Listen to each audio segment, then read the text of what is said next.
inclusive de sabiduría, de penitencia y lo más importante, mis amados hermanos, de lo que acabamos de hablar, para que lo vaya grabando, de confesión. Salmo de confesión. Así como nuestro himno que acabamos de cantar, si usted puso atención, habló de confesión. En el mismo boletín que se iba a traer ahora, no se pudo, ¿verdad? El hermano hizo un trabajo hermoso, hermanos, ¿verdad? Él imprimió en ese boletín invisible, pero yo se lo voy a traer al presente, un mensaje corto y pequeño que decía así.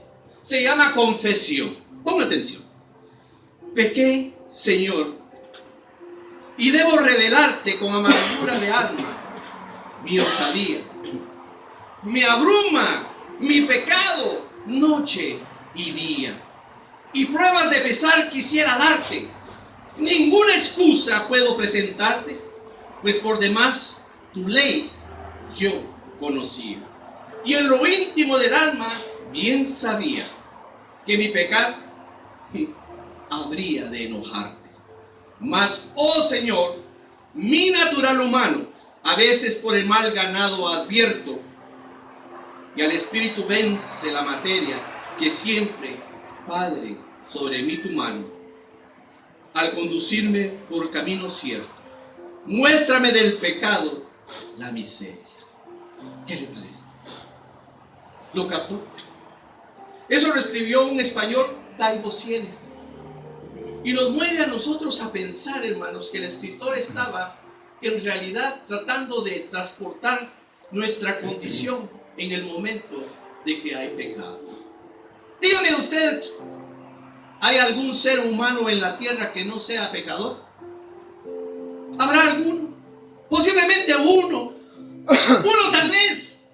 Es como que estuviera tratando el Padre de la fe con nuestro Señor Jesucristo, ¿verdad? Señor, si hubieran esta cantidad. Y el Señor le dijo, por tu amor, no. Porque el Señor conoce la condición, hermanos, del ser humano. Los salmistas prefirieron la poesía. Sí. ¿Por qué? La prefirieron la poesía en lugar de la prosa. Y usted lo puede ver. Porque esta, hermanos, apela, número uno, a la persona en su totalidad. Y tiene sus divisiones. Porque cuando apela al corazón, apela a nuestra mente, apela a nuestra voluntad, así mismo como apela a nuestras emociones. Y por lo tanto, tiene que tocar al alma. Pablo nos recuerda, hermanos, constantemente en sus escrituras y nos insta a hablarnos con salmos y himnos, dice la escritura ahí en Efesios 5:19. Hablando entre vosotros, dice, ¿con malas palabras? No, ¿verdad? Entre vosotros hablando con salmos y canciones espirituales, cantando y alabando al Señor, ¿en dónde? En vuestros corazones. Y todo sea para alabanza de Dios. Y usted dirá, hermano Edgar, ¿por qué nos ha dicho todo eso? Porque el título de mi mensaje no se lo he dicho, ¿verdad? ¿O se lo dije? No, ¿verdad? Hay unos que les gusta memorizar. Y ahí le va. Consecuencias del pecado. Mi pregunta es, ¿trae consecuencias el pecado? La desobediencia. Bueno, la desobediencia tiene que traer pecado, ¿verdad? ¿Usted es obediente o es desobediente? Desobediente. Ese es lo, hermano. Ay, yo tengo tanta batalla con mis hijos. Pero el Señor ya me dio entrenamiento con ellos y ahora la tengo con mis nietos. Yo creo que ellos me van a enseñar mucho para tenerla con mis bisnietos, si el Señor así lo desea. Bien. Así que David recuerda gran parte de su vida, mi hermano. David recuerda algo en su vida que le estaba afectando completamente. Y usted lo pudo haber visto ahí en el Salmo 51. Y vamos a ver algo, una porción de que leímos antes de iniciar la predicación. Y si se da cuenta usted que David tuvo muchos arrebatos, si usted ha leído las escrituras. Pero más que todo esto es de dolor. Hay gritos de dolor, hermanos, pero también hay gritos de vergüenza. enseña, hermanos, este Salmo 51, a mirar y conocer que hay un mensaje de precaución. A mí me encantan los semáforos y cuando yo, hermano, me paro al frente de un semáforo, veo 3 colores. ¿Usted cuántos ve? Yo le estoy haciendo un examen óptico, ¿verdad? No, ya dejé mi profesión por un lado. Dependiendo del cruce que tenga, hermano. Bueno, hay unos que tienen flechas ahora, ¿verdad? Tienen, ya son 4. Y la flecha dice es para usted. ¿Es para usted que cruce a la izquierda o es para usted que cruce a la derecha? Pero es para usted, para el que maneja. Así que en el 51, 1, 2, usted ve ahí algo importante. ¿Qué ve usted en ese Salmo 51, 1 y 2? Muy sencillo, muy práctico. Ten piedad de mí, oh Dios, conforme a tu misericordia. Conforme a la multitud de tus piedades, borra mis rebeliones. Lávame más y más de mi maldad y límpiame de mi pecado. Encontramos una súplica de perdón inmediata y de purificación. El mismo rey David, el cantor de Israel, hermanos, está completamente humillado. Algunas veces nosotros, hermanos, no encontramos la salida, no encontramos la puerta, no encontramos la luz. En momentos y en situaciones completamente críticas y dificultosas, como cuando metemos iba a decir una palabra así, ¿verdad? Pero no somos animales. Pero él sí se refiere como animales y lo vamos a ver. Voy a decir que no metamos las 4 patas, dice.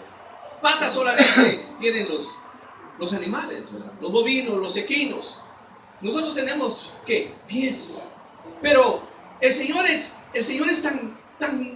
tan especial con nosotros que nos da el permiso de utilizar cierto tipo de palabras para que entendamos, para que comprendamos. Esas palabras van dirigidas para nosotros. Y lo hace con amor y con respeto. Porque el Señor trata como quiere a quien quiere, sí o no. Trata con amor, nos trata con respeto. Pero llega un momento que nos puede tratar hasta con desprecio y lo vamos a estar viendo. Ten piedad de mí, porque estaba convicto de pecado. Ten compasión de mí, está diciendo David, del miserable que no merece sino más que la muerte. Condenación. ¿Pero por qué, hermanos? Mire, vamos a dejar de esos 2 libros. No quiero que se me pierda mucho. Acompáñenme al segundo libro de Samuel. Acabamos de leerlo y me gustó porque nos refrescó ya el caminar por donde nos dirigimos.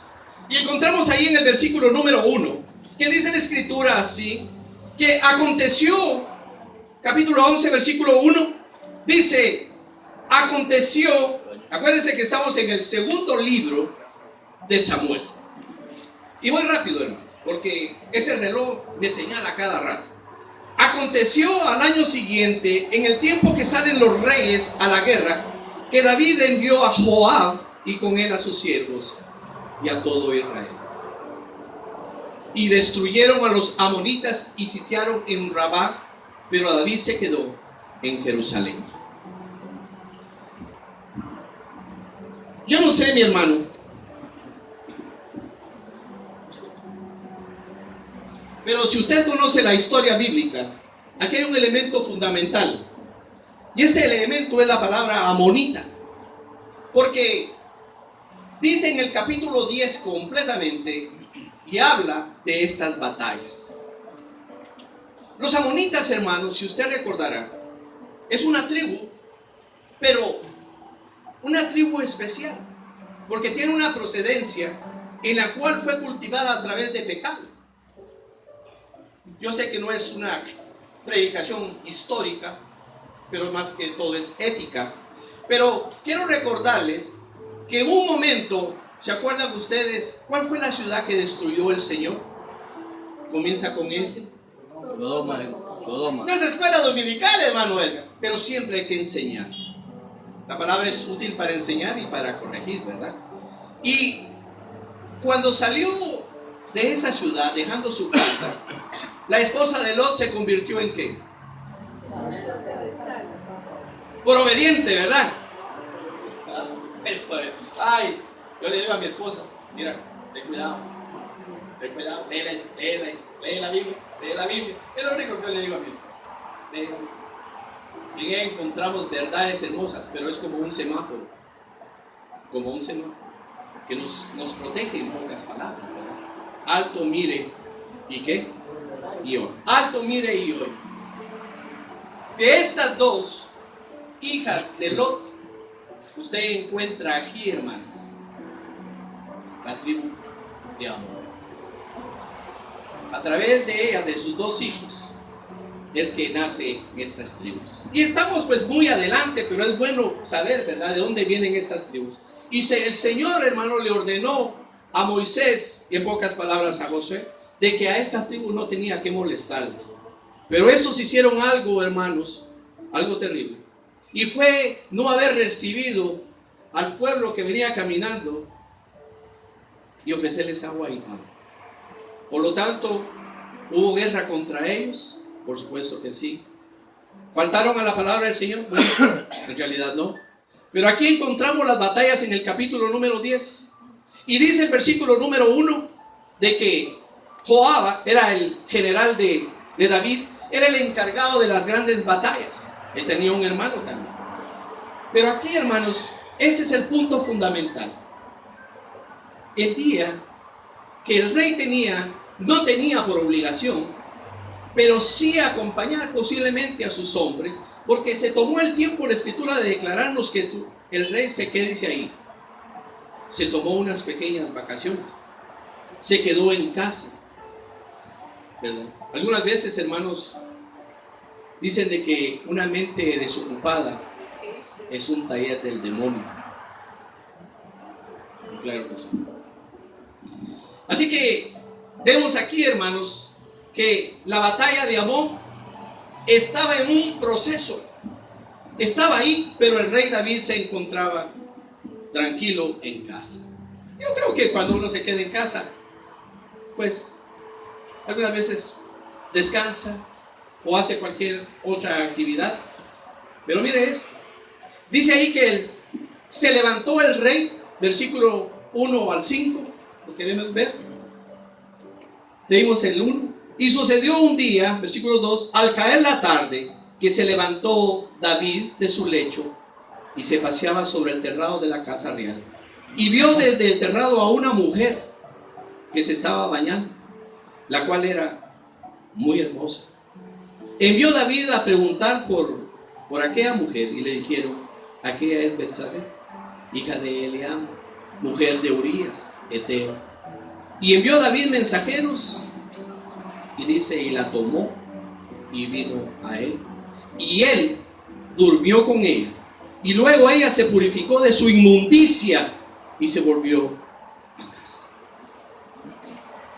Qué interesante, ¿verdad? El rey tenía derecho.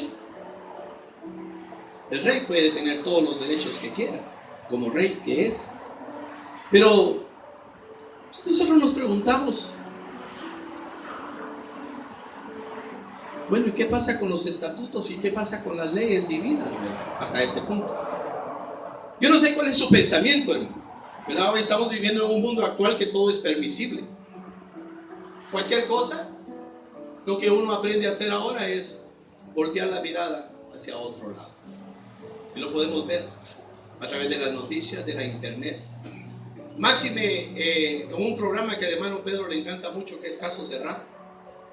Yo me vuelvo loco cuando algunas veces observo ese canal y miro, hermano. ¿Por qué miro? Sería hipócrita decir que yo no miro esas cosas. Yo miro de todo. Yo tengo que tener cuidado con lo que miro, ¿verdad? Y dicen de que una mirada, la primera mirada es de santo y la segunda ya es de sinvergüenzada. Pero Dios nos ha dado ojos para ver, pero también nos ha dado un cerebro, hermanos, para analizar. Nace el deseo carnal de David, hermanos, a través de los ojos. La invita, viene a casa, tienen relaciones. Había necesidad que el rey tuviera relaciones con esta mujer. Hermanos, si nosotros hacemos un conteo, David tenía muchas mujeres. Y cada historia de cada mujer es una historia especial. Cada una de ellas. nos enseña tanto a nosotros los hombres, hermanos. Porque en cada proceso Dios nos está dirigiendo a nosotros la mirada. ¿De qué podemos aprender? De las bellas, escuchen bien, de las bellas mujeres. Cuando Dios nos ha prendado en el corazón a que tengamos una pareja nosotros, una amiga, porque todo comienza con una amistad, no me diga que no. Y luego hay un proceso que comienza a calcomerlo por dentro aún. ¿A poco usted no, hermano? Que se le llamamos las maripositas. Si usted no lo ha sentido, yo quisiera que lo sintiera. La mujer que está ahí me compró por una lenteja, no una lenteja. Me llevó una hamburguesa, estábamos estudiando psicología y me llevó una bolsa. Me dice, es para ti. Y me dejó bien prendido. ¿Qué era, hermano? Era del Jack in the Box, una bolsa. Y me dijeron mis compañeros, qué tremendo, te traen hasta la cena a la escuela. Y era que no, hermanos, ese fue un acto de cortesía que sí tocó mis sentimientos. Las mujeres tienen sus peculiaridades, se dice. Sí, sí las tienen. Pero no viene solamente por venir. Bueno, por venir es cuando uno ya comienza a vivir con ellas, ¿verdad? Yo le llamaría el porvenir de los obreros, porque haz aquí, haz allá, haz aquí. No sé, tal vez no es su casa. El hermano se rió, pero yo no sé si, ¿verdad?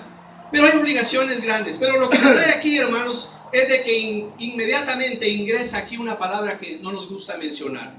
En esos 5 versículos encontramos una palabra que contiene muchas cosas horripilantes, hermano.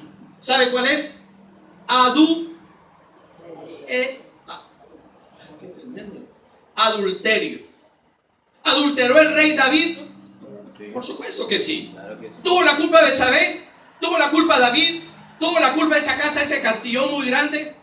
Hermanos, no le busquemos 4, ¿verdad? Pero dice ahí, hermanos, que la seducción, hermanos, de David con Urías fue terrible.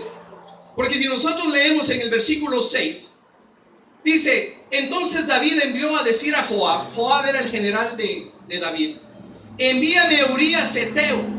Se imagina, qué amable el rey David, la chulada de rey va. A Urías Heteo. Y Joab envió, hermanos, inmediatamente a Urías a presentarte delante del rey. Y cuando vino, dice el versículo ahí 7, cuando vino a él al rey, inmediatamente se presentó este soldado, hermanos, porque estamos hablando de un soldado. Y un soldado, hermanos, que en realidad vale la pena, no solamente como hombre, sino como más importante, como un electivo de las Fuerzas Armadas de Israel. Y ante todo, un caballero, un soldado de Cristo. Voy a decir, de Dios. ¿Por qué? Porque desde que llegó, y usted lo puede ver en casa o lo puede ver ahí, ¿qué fue lo que hizo? Mire la polémica y la política. Inmediatamente, ¿cómo estás, verdad? Urias, pasa adelante, siéntate. Y comenzó a hacerle ciertas preguntas ahí. ¿Cómo estaba Joab? ¿Cómo está el general? ¿Cómo va la guerra? ¿Cómo van esas situaciones? Pero hasta ahí, todo el exterior, ¿verdad? Era un periódico que tenía que abrirse para... En realidad le importaba todas esas cosas, hermano. Piense usted por un momento, ¿le interesaría? Y lo trató de muchas formas, pero había un trauma ante todo eso. El rey David quería cubrir, hermanos, lo que había hecho, lo que había ejecutado, lo que había realizado. Quería cubrirlo. En realidad no había ocurrido homicidio, pero sí adulterio. Pero ¿cómo crece el pecado? El pecado comienza con una mirada, con un estrechón de mano, con un beso, con una mirada electiva. Es peligroso, hermanos. Es lo más peligroso que nosotros podemos darle cabida. Es como una gallina que esté, hermanos, calentando un huevo de una serpiente. Tenemos que tener mucho cuidado. Hermano Edgar, pero no soy yo, está en la escritura.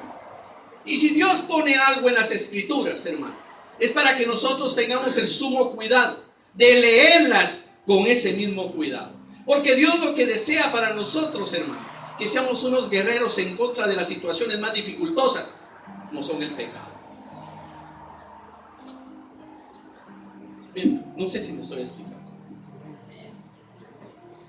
Es triste, pero es una realidad que sucedió en el campo de una familia. Envíame a Urías Heteo. Y lo invitó y trataron muchas cosas, hermano.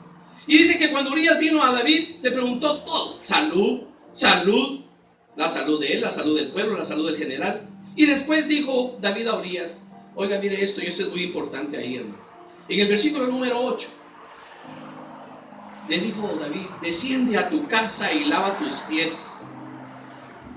El rey le está dando autoridad a un soldado, hermanos, que está en guerra. Él, hermano, el lavarse los pies, recuerde esto, el Señor Jesucristo lavó los pies a quienes. Era una costumbre hebrea, por supuesto que sí, pero en este campo y en este caso, le está diciendo a su soldado: ve a tu casa, báñate, límpiate, usa tu esposa, usa tu, ¿verdad? Hay niños, ¿ya? No voy a dar 3 explicaciones que son tremendas, porque era parte de eso. Pero tú alimenta tu pensamiento, mi hermana y mi hermano. Hay situaciones bien dificultosas en las cuales el enemigo ataca. Y nosotros vemos un ataque muy grande aquí, pero lo queremos minimizar poniéndolo simplemente como un pequeño deslice del rey. Este hombre, hermanos, ¿qué es lo que me dicen las escrituras a mí? Trató de emborracharlo. Oiga, un soldado que ha estado en plena batalla con los amonitas allá, hermano, es una batalla tremenda. Un buen trago de vino le hubiera caído muy bien. La comida del rey fue ofrecida a él. Todos los halagos que pudiera encontrar David se los extendió, mis hermanos. Por eso tenemos que tener cuidado en ciertas cosas, en ciertas transacciones. ¿Y qué? Mire ahí, en el versículo 10 al 13, dice: e hicieron saber eso a David diciendo: Urías, esta fue una muy mala noticia. Urías no ha descendido a su casa, mi rey. Y dijo David: Urías, mire, hay una pregunta. ¿No has venido de camino? ¿Por qué pues no descendiste a tu casa? Y mire la respuesta de Urías en el versículo 11. Dígame usted si este es de un buen soldado o de un mal soldado, o de un buen esposo, porque aquí entra en tela de juicio esto. Porque llegaron a una ciudad y tener a su esposa ahí cerquita, a media cuadra, vamos a decir, a un tiro de piedra. Si tuvo buen ojo el rey David para poder ver a esta mujer bañándose allí en ese lugar. Mire, y Urías respondió a David: el arca e Israel y Judá están bajo tiendas, y mi señor Joab y los siervos de mi señor en el campo. Y había yo de entrar en mi casa para comer y beber y a dormir con mi mujer. Por vida tuya y por vida de tu alma, que yo no haré tal cosa. Y David dijo a Urías: quédate aquí hoy y mañana te despacharé. Esa palabra de despacharé me da risa, porque en realidad las intenciones del rey David fueron esas, mis hermanos. Envió, hizo carta, se la entregó a él mismo, hermanos. Mire qué tristeza. Este hombre recibió una carta y en esa misma carta iba su muerte. Y este hombre, hermanos, este soldado, no tuvo ni la intención de leerla, porque si la hubiera leído, pues no sé qué hubiera pasado. No quiero especular. Pero piensen en esto. Este hombre, hermanos, al servicio imperial, hermanos, prefirió estar en casa. Ahora pregúntese usted: ¿por qué este soldado no fue con su esposa, mi amado hermano? ¿Por qué? El rey le dio permiso. Tenía la autoridad para hacerlo. ¿Por qué no lo hizo? Pregúntese, ¿por qué no lo hizo?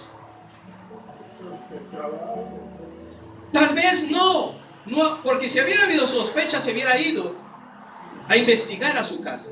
Mire, había una ley levítica, que decía que el hombre que estaba en guerra no tenía que tener relaciones sexuales con su esposa. Oiga bien, es un código, hermanos, un código de guerra y un código ético. Yo me he preguntado: ¿pero cómo? Si yo estoy cerca de mi casa, yo voy a ver a mi esposa, o por lo menos decirle: hey, ¿cómo estás? How are you? ¿Verdad? Pero no, porque este hombre, hermanos, marchaba como debe de marchar un buen soldado. Su consagración en servicio activo Las altas normas de conducta que existían para los soldados, y usted lo puede encontrar, no lo busque en 1 Samuel capítulo 21, versículo número 4, a la abstinencia sexual. Luego entra en la mente del rey, del soberano, el complot para matar a Urías Eteo, y termina diciendo el versículo 14 al 17. Venida la mañana escribió David a Joab una carta, la cual envió por manos de Urías, y escribió en la carta diciendo: poned a Urías al frente, en lo más recio de la batalla, y retiraos de él para que sea herido y para que muera. Oiga usted, querido hermano, ¿refleja el corazón de Dios en este hombre? Claro que yo tengo la habilidad ahorita de criticarlo, pero Dios sabe lo que hace, hermano, por supuesto, ¿verdad? Dios, hermano, nos pone a pruebas a cada uno de nosotros, y nosotros somos monarcas de nuestro hogar. Nosotros tenemos responsabilidades extremas de cuidar nuestro hogar, de cuidar a nuestra esposa, la esposa a su esposo, a sus hijos. Una responsabilidad muy grande, mis queridos hermanos. Y en algún momento de nuestra vida, yo no digo que podamos fallarle al Señor, que podamos fallarle a nuestra familia, que podamos fallarle a nuestros hijos, y que tenemos que tener mucho. Hermano Edgar, por favor, no nos hable de esas cosas. El consenso de Dios tiene que ser entregado a la congregación. Tenemos que entender estas cosas. Ahora mire, dice el versículo 17: y saliendo luego los de la ciudad pelearon contra Joab, y cayeron algunos del ejército de los siervos de David, y murió también Urías Eteo. Qué homicidio este, ¿no? Yo me imagino que cuando recibió la noticia David aplaudió, ¿no? ¡Qué bueno! Ya me lo quité de por medio. Porque pregúntese usted como varón, como hombre, la escritura demuestra de que esta era una mujer preciosísima, una mujer tremenda, ¿verdad? Y eso debe a nosotros alentarnos, a los varones, a tener mucho más cuidado con el resplandor y la belleza de una mujer ajena. Los actos malévolos, punto 2, de David fueron sus pecados. Fueron desagradables ante los, oiga hermano, fueron desagradables ante los ojos de Dios. Dios no se agrada del pecado, mi amada hermana, mi hermano. No se agrada. Mira lo que dice el versículo 11, capítulo 11, versículo 27. Dice, ¿lo tienen? Subrayen, mire. Yo voy a leer del 26. Dos versículos claves. Yo creo que aquí en cada versículo hay 3 predicaciones, ¿verdad? Esta es una extensión. Pero, mira lo que dice. Oyendo la mujer de Urías, llegó la internet, ¿verdad? Llegó la noticia. Oyendo la mujer de Urías que su marido Urías era muerto, hizo duelo por su marido. Aquí no está de preguntar si oró por él o por... nada de eso. El acto había sido consumido y la situación ya había efectuado su hecho. El huevo reventó debajo la gallina. Pero acuérdense que no era un polluelo, sino que iba a ser una serpiente. Y pasado el luto, envió David y la trajo a su casa. ¿Qué casa? A su palacio. Y fue ella su mujer y le dio a luz un hijo. Mas esto, y aquí es donde pido que tú puedes subrayar algo. Mas esto que David había hecho fue, ¿qué dice? Esa palabra me gusta. Fue desagradable ante los ojos de ¿quién? ¿Del pueblo? Desagradable ante los ojos de Dios. Hermano, solamente con ese versículo yo tengo para no dormir. Porque David no durmió. A partir de esto tenía lo que él deseó. No lo que él quiso. Lo que él, oiga la palabra, lo que él deseó. No lo que él quiso. Lo que uno quiere, hermanos, es cuando Dios te pone a la persona que él ha escogido para ti. Sea hombre o sea mujer. ¿Tú escoges tus hijos? ¿Tú lo escoges tus hijos? Por supuesto que no. ¿Tú escoges a tu madre y a tu padre? Por supuesto que no. Pero sí tienes la habilidad de rogarle a Dios, porque dice en la escritura de que Jehová es toda la tierra y su plenitud. ¿Sí o no? Él es dueño de todo. Y de los que en Él, termina diciendo el versículo 24, y los que en Él habitan, que somos nosotros. Por lo tanto, David, hermanos, se paseó completamente en ella, en su familia y en la familia de Él. Nosotros, hermanos, estamos comisionados para poder ver a una larga distancia y no seamos miopes. Seamos 20-20 ante las situaciones que Dios desplaza a través de la Escritura para nuestra vida, para nuestro progreso, para nuestras bendiciones. Y si no te gusta, ponle la queja a Dios de lo que yo estoy diciendo. Yo te lo digo a ti. Y bueno, ¿a quién? A mí. A ti. Porque oiga bien lo que dice Dios y vamos a llegar ahí. Las decisiones de un valiente, hermanos, tomadas en cuenta, sí, por Dios, posiblemente para no su monarca y su rey. Mira, algunas veces le servimos a personas que no vale la pena, pero él cumplió como buen soldado. Los actos malévolos de David, hermanos, los pecados, fueron desagradables completamente ante los ojos de Dios. ¿Y cómo lo vamos a definir de esta forma por el tiempo? Número 1, hermano, la seducción. Miren, en el capítulo número 7 del libro de Proverbios hay algo maravilloso, y esta es una predicación, sería una predicación y con 4 estudios. Porque ahí se nos narra a nosotros, el proverbista nos está diciendo a nosotros, mira, pon atención, Edgar. Ese es mi nombre, para que me conozca. Dice que había una mujer que desde la ventana miraba. ¿Qué era lo que miraba? Ella miraba lo que ya estaba puesto en su corazón. Ella comenzó a desgranar una carrera de su vida, pero una carrera desgraciada, porque dice que ella vigilaba y comenzó a vigilar. Y comenzó a vigilar. Y venía un joven, dice ahí la Escritura, hermano. Pero ¿cómo lo nombra la Escritura a este joven? No dice que era un joven inteligente. En pocas palabras, en el Antiguo está diciendo que era un joven tonto. Oiga, hermano, cuando la Escritura demanda y dice de un personaje que es tonto. ¿Pero por qué? Porque ahí, hermanos, en los versículos que nosotros no vamos a abrir, pero ahí dice, hermanos, de que la mujer, ¿qué hizo con él? Se presentó, lo sedució. ¿Cómo sedució David a la mujer, al esposo de él? Se le presentó, hermano, y ahí, si usted lo lee, Proverbios capítulo número 7, usted va a encontrar los pasos de una mujer adúltera. Paso a paso, cómo actúa, cómo trabaja, cómo se mueve por las orillas, por la oscuridad, prepara, y le dice al caballero, al tonto le dijo, vente conmigo, porque mi marido no estará esta noche en casa. ¿Cómo? Porque se llevó el billullo y yo ya lo conozco, que cuando se lleva la billetera ya no va a regresar a la casa, así que vente conmigo. No puedo, hermanos, me entenderán ustedes, no me puedo expandir por otro lado más fuerte. ¿Qué hizo este hombre?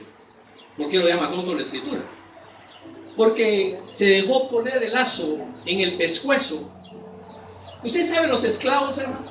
Antes los jalaban así. Así se lo llevó la mujer a su casa. Léalo, capítulo 7, versículo. Ahí va a encontrar usted. Y habla de la mujer adúltera. Yo quisiera haber abierto esto. Pero hay algo interesante, hermanos, para que te lo lleves en el morral, decimos allá en Guatemala. El Señor aborrece ciertas cosas. Una de las cosas que aborrece Dios, capítulo 6, versículo 17 también, dice que el Señor aborrece las manos derramadoras de sangre. Apúntalo, Proverbios 6, solo tienes que echarte una miradita para atrás. Las manos derramadoras de sangre del inocente, como era Urias, ¿verdad? Versículo 17. También el Señor no le agrada y aborrece, hermanos, el corazón que maquina pensamientos inicuos. Inicuo significa de maldad. Alguien que ya está esperando que su presa, hermanos, llegue a sus manos. Cuidado, hermanos. ¿Qué no le gusta a Dios también entre todas las 7 cosas? Los pies presurosos para correr al mal. Versículo 18. Y si usted se da cuenta, habla entonces de manos, de corazón y de pies. 3 instrumentos fatales que nos llevan a nosotros a la perdición más grande y destrucción posiblemente, seas hombre o mujer, de una familia. También el proverbista, hermanos, y lo tomo muy en cuenta, dice ahí mismo en el versículo 32 que el que comete adulterio es falto de ¿qué? De entendimiento, corrompe su alma, y el que tal hace heridas y vergüenza hallará, y su afrenta, o sea, su pecado, nunca, nunca, nunca, dice, pero aquí hay que tener cuidado, será borrada. O sea, su pecado jamás será borrado. Es lo que dice el proverbista. El mismo David escribió en su Salmo 32, 9 al 10: no seas como el caballo. Lo puedes subrayar ahí si quieres, ¿verdad? No seas como el caballo o como el mulo, sin entendimiento, que han de ser sujetados con cabestro y freno, porque si no, no se acercarán a ti. En pocas palabras, Dios, si tú no los tratas o hacen de este aforo, no se van a acercar a ti, mi buen Dios. Él está hablando a sí mismo, David. Y dice el Proverbios 26:3: el látigo, oiga bien, el látigo para el caballo, el cabestro para el asno, y la vara para la espalda del obediente, no. Completamente. Para el necio, dice la Escritura. Es el Señor duro, ¿verdad? Yo cuando pienso en estas cosas, hermano, yo pienso en mi juventud y pienso en las tonterías que yo he ejecutado. Yo no he sido una mansa paloma siempre, mis amados hermanos. Sería la mentira más grande que el ser humano se parara frente a un púlpito y dijera: mírenme a mí, yo soy un ángel. No, yo he cometido graves errores. Yo he pecado, hermano, fuertemente. He fallado, hermano. Yo he fallado. Pero llegar a conocer al Señor ha sido la cosa más maravillosa, porque le he tomado muy en serio. Que a pesar que ahí dice que todo va a ser contado, el mismo pecador grande, hermanos, en este caso David, nos da la salida a estas situaciones dificultosas y nos ha alertado. Dios, dice la Escritura, y lo tenemos que llevar muy en cuenta, Dios no puede ser burlado. Pensamos nosotros, nos sentimos bien machote, ¿va? Que sí podemos burlar a Dios. En el libro de los Números, capítulo 14, versículo número 18, dice: Jehová, y cuando dicen, muchos leen esto, dicen: es lento en otra forma, ¿verdad? En el caliche que usamos allá nosotros en el occidente de Guatemala. Pero dice en 14:18: Jehová es lento, ¿para qué? Para la ira. ¿Y grande en qué? En misericordia, y perdona la iniquidad y perdona la rebelión, hermanos. Pero de ninguna manera, dice la Escritura, dará por inocente al culpable. Castiga la maldad de los padres sobre los hijos, sobre la tercera y la cuarta generación. Miremoslo. ¿Qué quebrantó el rey David entonces, hermanos? El rey sabía. Ustedes que ¿creen ustedes que el rey David, hermanos, conocía las leyes de Dios? Claro que sí. Bueno, él, hermanos, quebró estas leyes. Quebró el sexto mandamiento de la ley de Dios, el séptimo mandamiento de la ley de Dios y el séptimo mandamiento de la ley de Dios. ¿Son pocos? ¿Cuántos mandamientos son? ¿Te lo sabes? Porque a veces esa pregunta los... 3 mandamientos. Pero en Éxodo capítulo número 20, si quieres ir para ahí, vamos a salir ya rápido de aquí, ya nos vamos ahí. Mire, yo sé que muchos lo sabemos, pero quiero que lo mires tú. Éxodo capítulo número 20. ¿Lo tienes? Cuando hablamos de leyes, así como que no es lo mismo que estar viendo un partido de fútbol, ¿verdad?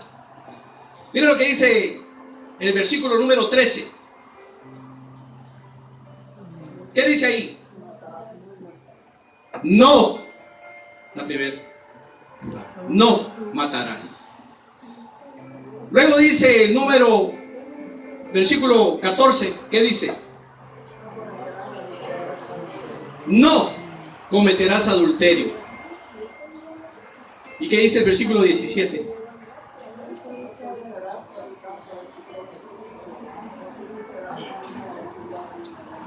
¿Qué nos está diciendo entonces Dios, hermanos? David sabía perfectamente que él había quebrantado todas estas leyes: matar, desear y adulterar. Pero Dios, hermanos, envía sus mensajeros. Y aquí está la clave de esto. Yo sé que ya tienes hambre. Ya mi esposa ya me vio y ya está pensando en las tortillas. Dios, hermanos, tiene una salida al desear. Y esto es clave, hermanos. Cualquiera que sea tu situación personal, refiriéndome al pecado, porque sabemos muy bien que todos somos pecadores, pero lavados por la sangre de nuestro Señor Jesucristo. Siempre el Señor tiene, hermanos, cuando una culebra lo pica a uno, ¡ay!, el veneno comienza a regarse en el cuerpo. Pero la ciencia, a través de Dios, ha alimentado al hombre para poder contrarrestar ese veneno. ¿Cómo se llama eso? Antídoto. Amén. Antídoto. Cristo es el antídoto del pecado, hermanos. Lo es. Y aquí, cuando vemos esto, lo voy a minimizar, hermano, porque por el tiempo ya la ley ya me habló ahí a mí también, ¿verdad? Dice la Escritura, hermanos, en el capítulo número 12 de segundo de Samuel, versículo 1, que Dios, oiga bien, yo subrayaría eso, Dios envía sus mensajeros, hermano. Dios es el que entrega los mensajes. Y si usted lo cree por fe, por muy buena razón, Dios le está hablando a tiempo, antes de cruzar el umbral del pecado. Dice que Dios envió a Natán. Oiga bien, ¿pero para qué lo envió? Natán tenía que presentarse ante el monarca, ante David, y tenía que tener mucho cuidado, porque usted tiene que tener cuidado con ciertas personas que platican. Sí, hay personas que somos muy frágiles cuando se nos habla del pecado, y tenemos que tener mucho cuidado. Uy, peor si le vamos a decir pecador, ¿verdad? Aunque todos declaramos que somos pecadores. Y dice que Natán le dijo a David algo importante. Habían dos hombres. Uno era bien billuyo, era rico. El otro era muy pobre. El rico tenía una serie de animales, le da una numeración ahí. Pero este hombre, el pobre, solamente tenía una corderita. Y esa corderita, hermanos, ahí hay una aplicación en el capítulo 12. Voy a buscarlo. Mire, en el versículo 3 dice: pero el pobre no tenía más que una sola corderita, que él, primero, número 1, había comprado. 2, él había criado y que había crecido con él y con sus hijos juntamente. Esta ovejita, le está diciendo Natán, el profeta, a David, era como una hija. En sí la trata como una hija. Porque llega más a decirle Natán, el profeta, al rey David, que comía de su plato y tomaba de su copa. Era miembro de la familia este animalito. Pero vino el rico y se la quitó. Y la degolló, la preparó y se la dio de comer al visitante que había venido. El rey David, conociendo las leyes y los elementos por el cual había llegado a su trono, recordemos que este fue un gran valiente, mató a un gigante, fue ungido por Samuel. Yo les contaría todas las aventuras, les voy a aburrir más. Pero es esencial recordar que Dios ungió a este hombre. Dios lo llamó a su ministerio. El rey David, mi hermano, fue compungido en su corazón y le dijo, versículo 6. ¿Quieren leerlo conmigo? Dice, versículo 5. Entonces se encendió el furor de David en gran manera contra aquel hombre y dijo a Natán: vive Jehová, que el tal hizo es digno de muerte. Versículo 6. Y debe pagar la cordera con 4 tantos porque hizo tal cosa y no tuvo misericordia. Versículo 7. Entonces le dijo el profeta con la autoridad divina de Dios: tú eres ese hombre. Me encanta. Con todo el respeto divino, le dijo: tú lo eres. ¿Qué sucede, hermanos? Tengo 6 minutos. Dios cobra, hermanos, porque cobra. Tú eres ese hombre. Y David responde: ¿de qué contra Jehová? Pero La salida siempre la da Dios. Pero le dijo a través del profeta: Jehová ha redimido tu pecado, no morirás. Significa no morirás físicamente en este instante, pero no morirás tampoco espiritualmente. ¿Por qué? Pero las consecuencias del pecado, Dios puede perdonarte, mi hermano, si tú metes las 4 hoy. Sí, Dios te va a perdonar si tú vienes a Él. Él te va a perdonar, pero existen consecuencias grandes. Me va a hacer recordar, y con esto termino casi. No voy a llegar hasta la última función. Primero, ¿qué hizo, hermanos? La mujer, el hijo de Betsabé, no se concibió, falleció. Lleva la cuenta. Luego, Amnón, el hijo de David, conquistó a su propia hermana con sinvergüenzadas y la violó, a Tamar. Luego el tercer hijo, Absalón. Hermano, ¿qué hizo este hombre? Se levantó y fue y mató, en pocas palabras, vamos a decirlo así, mató a su medio hermano, Amnón. Y luego se levanta contra la casa de su padre, David. Y el profeta, de los 2 profetas malos, voy a decirlo así, de los 2 profetas malos, que fueron los que decidieron por voluntad propia seguir a Absalón para ponerlo como rey, solamente se quedó uno. Ustedes en la historia lo saben, Sadoc se quedó con él. Hay algo que me contriste a mí, es de saber cómo los profetas, siendo profetas, agarran malos lados, pero es natural, porque el ser humano tiende a buscar lo malo, y lo estamos viendo y lo hemos declarado. Pero Dios en su amor, hermano, y en su justicia, en la justicia tan grande de Dios, ¿qué hizo? ¿Qué hizo?